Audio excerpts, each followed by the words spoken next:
Since the beginning of the war in Ukraine, Russia's held a serious numerical advantage over Ukraine in the air. President Vladimir Putin's army has had greater numbers across the different categories of military aircraft, including many newer, more advanced aircraft. That's given it the advantage in the air, particularly on the front lines, where for most of 2025, Russian Su-34s have dropped thousands of Fab glide bombs, while Ukraine had only a limited number of land-based air defense systems available to counter them. Now, all of that may be about to change forever, thanks to a letter. Here's how a pending agreement between Ukraine and Sweden could decisively impact the entire course of the war. Now, this isn't any ordinary letter. It's a letter of intent signed on October 22, 2025 between Sweden and Ukraine that would see Ukraine receive between 100 and 150 Gripen E-series fighter jets, a machine that's ready to take full advantage of the unique Ukrainian landscape. It would, according to Swedish Prime Minister Ulf Kristersson, give Ukraine a very serious air force. Acquiring the Gripen is a savvy choice for Ukraine in a war that's not been particularly fruitful for the air forces of either side. In conflicts like the Iraq War, the war in the Balkans, and even Israel's wars against Hamas, Hezbollah, and Iran, air power has played a significant role. But the Ukrainian and Russian air forces have been far less impactful in that conflict. That's in part due to the overall lack of quality of both air forces compared to, say, the US's array of F-35 Lightnings, F-22 Raptors, F-18 Super Hornets, and strategic bomber fleet. It's also based on the quality, or lack thereof, of both sides' layered air defense systems, which have left Ukraine and Russia reluctant to deploy high-value aerial assets close to the front lines due to the high likelihood of them being shot down.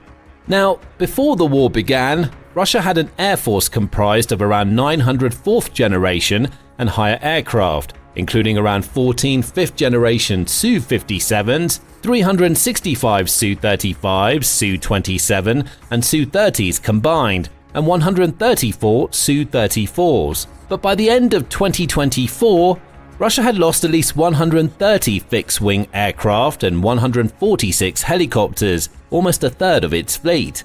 Ukraine's air force, meanwhile, has been devastated to an even greater extent. Before the war, Ukraine only had around 120 operational fighter jets, almost all of which were aging Soviet-era planes like the MiG-29 Fulcrum, Su-24 Fencer, Su-25 Frogfoot, and Su-27 Flanker. Ukraine was further able to refurbish several older, decommissioned jets and add them to the fray.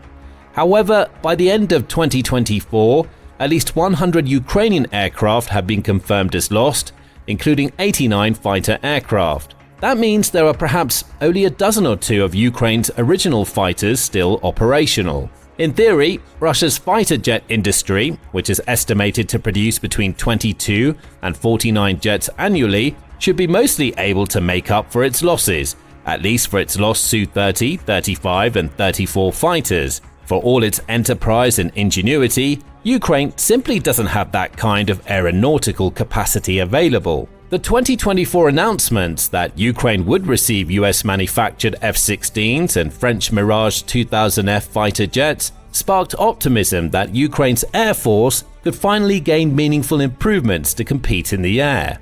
Yet, although exact figures aren't available, only a few of these aircraft have been delivered so far, and the total expected deliveries will still leave Ukraine's fleet smaller than Russia's by a significant margin. As of November 2025, Ukraine is said to have received at least 7 F-16s, of which at least 3 have been lost. Altogether, around 85 F-16s have been committed to Ukraine for combat use in total, primarily by the Netherlands, Denmark, Belgium, and Norway. Around 20 Mirage 2000Fs have been committed by France, with the first 3 already believed to have been delivered. With a full complement delivered, these planes could make a huge difference to Ukraine's ability to dominate its airspace. However, for now, they're not really being used on the front lines or to engage Russian fighters directly. There just aren't enough of them.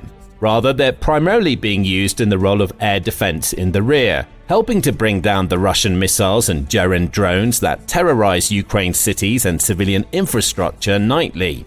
A big part of Ukraine's problem in activating what remains of its air force is the vulnerability of its main air bases. Ukraine has at least 20 air bases, including those located at Artsiz, Chernihiv, Chortkiv, Lutsk, Melitopol, Mirhorod, Nizhyn, Oktyrka, Ovruch, Ozerny, Priluki, Starokonstyuntiniv, Styry, and Vilka Krucha, along with Dnipro and Kyiv-Zuliany international airports. However, like its air force, most of Ukraine's air bases were inherited from the Soviet Union. So, although most of them have been substantially modernized since independence in 1991, the Russians know exactly where they are and their vulnerabilities. As a result, Russia has struck these bases regularly with missiles and drones, making them distinctly unsafe places to park military aircraft. The Ukrainian solution has been to disperse its fighters between its airfields, which are often small and not in optimal condition. This is a particular issue when it comes to Ukraine's F-16s and Mirage 200Fs, which require more delicate treatment and longer runways than the technically inferior but more rugged Soviet counterparts. The F-16 in particular requires clean, well-maintained runways due to its large engine intake and lightweight landing gear, but its design makes them vulnerable to foreign object debris, or FOD. They have no anti-FOD system, and their gaping under fuselage intakes practically suck up dirt and rocks. While Ukrainian brigades do fly the F-16 from dispersed airstrips, they do so with great care, including with the help of specially assembled mobile units containing all the support equipment needed to launch and land a delicate F-16 on a dirty runway.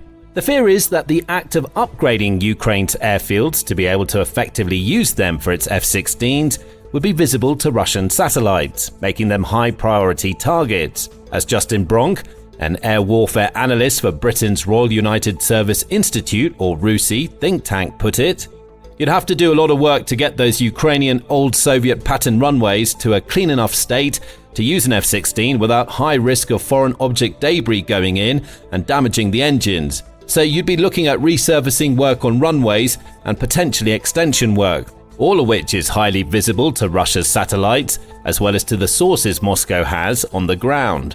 The F-16 also needs a longer runway, between 1,650 and 2,600 feet, depending on the payload it's carrying, which automatically limits the number of airfields at which it can be deployed. The Mirage 2000 also requires a minimum takeoff distance of around 1,650 feet at sea level when operating with two infrared missiles, making many of Ukraine's airfields unsuitable. However, it's capable of operating from relatively austere and shorter runways compared to the F-16, making it better suited for Ukraine's rugged or less prepared airfields. And this is precisely why the choice of the Swedish Gripen E-Series fighter to rebuild Ukraine's air force around is such a savvy decision. There's a second reason why the Gripen is a sound choice for a long-term military aviation partnership. With the US increasingly signaling its withdrawal from direct military support for Ukraine, that baton has fundamentally passed to Europe. The European NATO members have committed to increasing their defense spending from the current level of around 2% of GDP to 5% of GDP by 2035.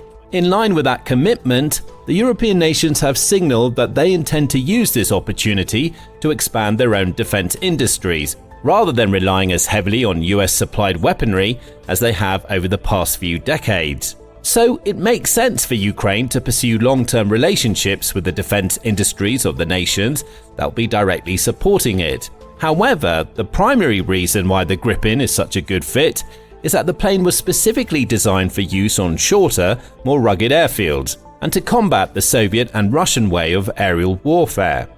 Indeed, Sweden designed the jet in the 1980s specifically to survive Soviet strikes on air bases. The planes were built to operate from highway strips scattered across the country rather than the big, immaculately maintained air bases that would surely be primary targets during a Russian attack, as they have been in Ukraine. There's a similar rationale behind the design of Ukraine's Soviet MiG-29s, which were also built to be usable on shorter, rougher airfields if necessary. A MiG-29 only needs a runway of up to 2,000 feet, even when fully loaded, Moreover, as it touches down on its reinforced landing gear, doors close over its gaping air intakes, while gates open on top of the intakes. This system prevents FOD, like rocks, from wrecking the jet's engines when it operates from a dirty airstrip or roadway. Ukraine's Su-24 bombers, Su-25 attack jets, and Su-27 interceptors also come standard with similar anti-FOD systems. The Gripen only needs a runway about the same length as a Mirage, around 1,650 feet, thanks to its canards, which double as brakes. It doesn't have the anti-FOD doors that a MiG does, but it does boast tall landing gear that helps keep it clear of debris and other FOD. That makes it ideal for the dispersed, highly mobile air-based system that Ukraine's been compelled to adopt to keep its air force in the fight. Sweden's approach came from its BAS-90 system, a network of highway strips, hidden fuel caches, and minimal infrastructure designed to survive Soviet bombers wiping out traditional air bases. Swedish planners envisioned mechanics working from trucks, while Gripens took off on 1,650-foot stretches of road between refueling. But while that Cold War clash they prepared for never materialized, the concept might finally be put into practice in Ukraine. Of course, there's plenty more to recommend about this nuggety, robust fighter than just its high suitability for Ukraine's wartime circumstances.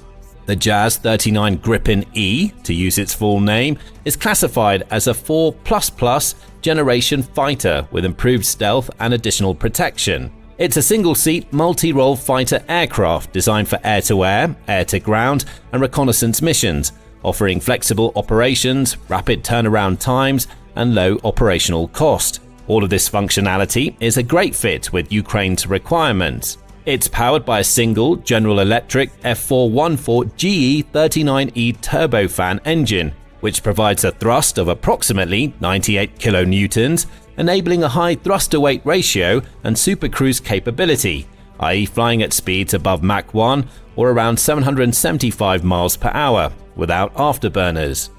The aircraft has a maximum speed of Mach 2 or 1,535 miles per hour at high altitude. In terms of size, the Gripen E has a length of just less than 50 feet and a wingspan of 28.2 feet, with a maximum takeoff weight of 36,375 pounds. It has a combat radius of approximately 930 miles, thanks to an increased internal fuel capacity made possible by relocating the landing gear to the inner wings, and its ferry range can be extended to about 2,485 miles with external fuel tanks. Compared to the F-16 and Mirage 2000F, the Gripen is also believed to be easier and quicker to maintain. Regarding firepower, the Gripen E is equipped with 10 external hardpoints, allowing a weapons payload of up to 15,800 pounds. That includes advanced air-to-air and air-to-ground munitions, including the Meteor Beyond Visual Range missile, which travels at Mach 4 or 3,069 miles per hour and has a 186-mile range, and the AIM-120 AMRAAM and AIM-9 Sidewinder missiles that are also carried by Ukraine's F-16s.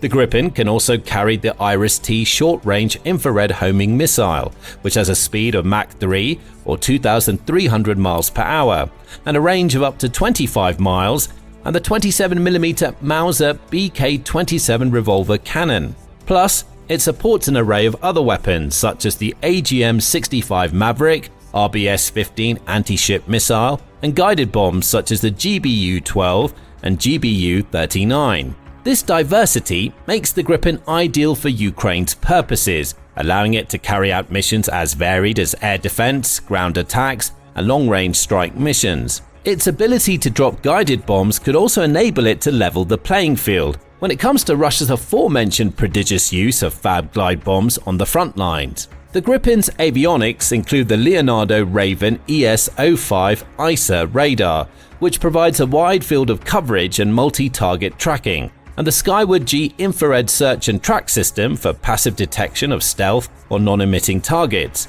To further enhance situational awareness for pilots, a cockpit panoramic display, as well as a helmet-mounted display, enable efficient, speedy data fusion from its numerous sensors. The aircraft is also equipped with a TID-LS tactical data link system for real-time information sharing with allied units and command networks. includes an advanced electronic warfare suite such as the Arexis system, and supports secure communication via Link 16 and satellite systems.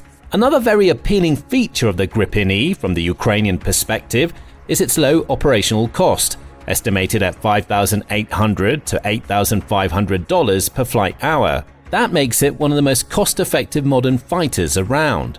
Ukraine's MiG-29s are estimated to have a similar operational cost at around $6,500 per flight hour, but it's difficult for Ukraine to acquire the parts to maintain them. The operational cost of a Mirage 2000F is also comparatively low, ranging from an estimated $2,700 to $8,200 per flight hour, depending on the configuration and inclusion of fuel and/or maintenance. By contrast, F-16s are estimated to cost up to $27,000 per flight hour, and the F-35 Lightning II anywhere from $33,000 to $42,000 per hour, reflecting the serious effort required to maintain its advanced stealth technology and complex systems.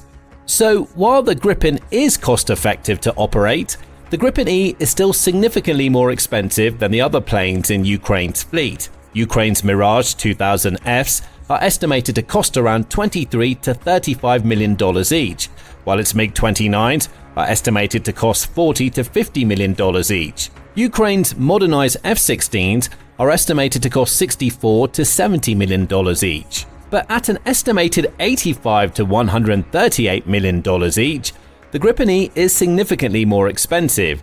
In fact, it's in the same ballpark as the 5th generation F-35 Lightning II, which goes for $77 to $112 million, depending on the configuration and support package.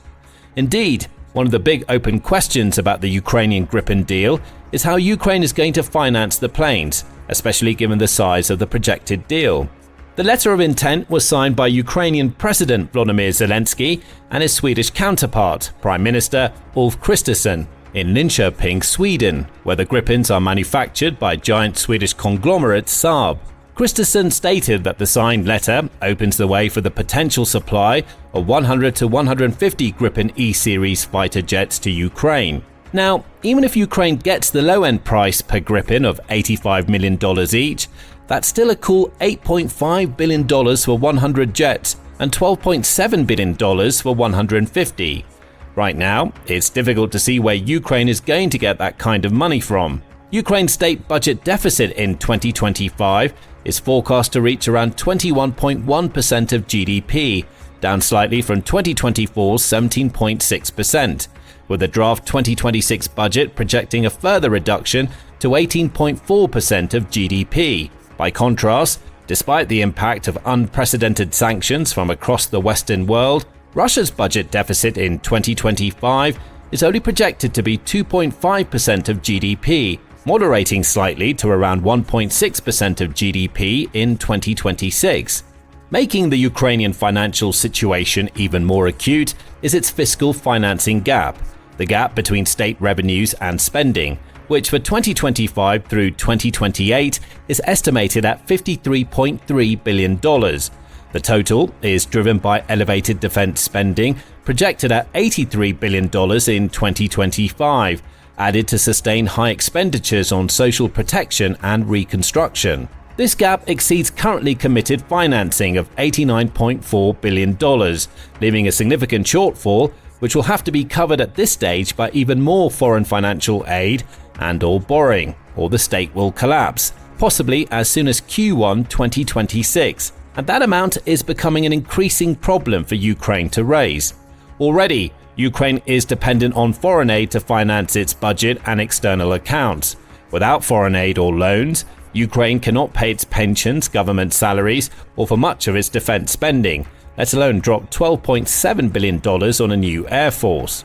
Ukraine's ability to cover its debt via raising new loans has become much more difficult and expensive as a result of the nation's credit rating being downgraded to restricted default or RD status by Fitch and selected default or SD status by S&P Global, the two leading global credit agencies. The downgraded ratings follow Ukraine's suspension of debt servicing and missed payments on Eurobond and GDP-linked warrants in 2024 and 2025. So, it's hard to see who would lend Ukraine billions to buy the planes in this precarious position. It's also unclear where aid in the form of donations, as opposed to loans, is going to come from going forward. Even without the Gripen deal, The Economist estimates that Ukraine will need $390 billion in Western financial support through 2028 to sustain its war effort. All the major European economies backing Ukraine are facing slowing economies and growing budget deficits themselves. Plus, they're facing increasing pushback from citizens over the funding of Ukraine rather than much-needed domestic spending. At the moment, the only clear path towards raising the bulk of this funding is the controversial plan to confiscate Russia's assets held in the Eurozone and give them to Ukraine. However, several EU members have blocked the move, which Moscow has condemned as theft and vowed retaliation. Foremost among them is Belgium, which houses the Euroclear clearinghouse holding the majority of Russia's frozen assets. Belgium says that seizing the funds would expose it to significant legal and financial risks, and has called for the EU to take on collective responsibility for any consequences that may follow.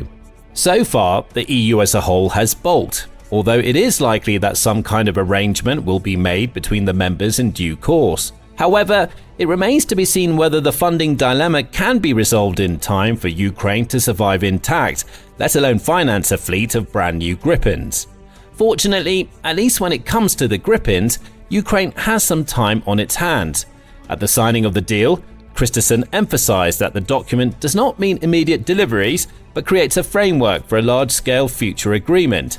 Indeed, while the first planes could be seen in action as early as 2026, the deal proposes a gradual rollout of deliveries over a 10 to 15-year timeframe. Hopefully, by that time, the war will long be over, and Ukraine's financial situation will have long since stabilized, and the Gripens can provide the future security for Ukraine that Zelensky thinks they will.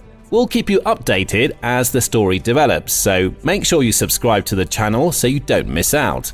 Thanks for watching.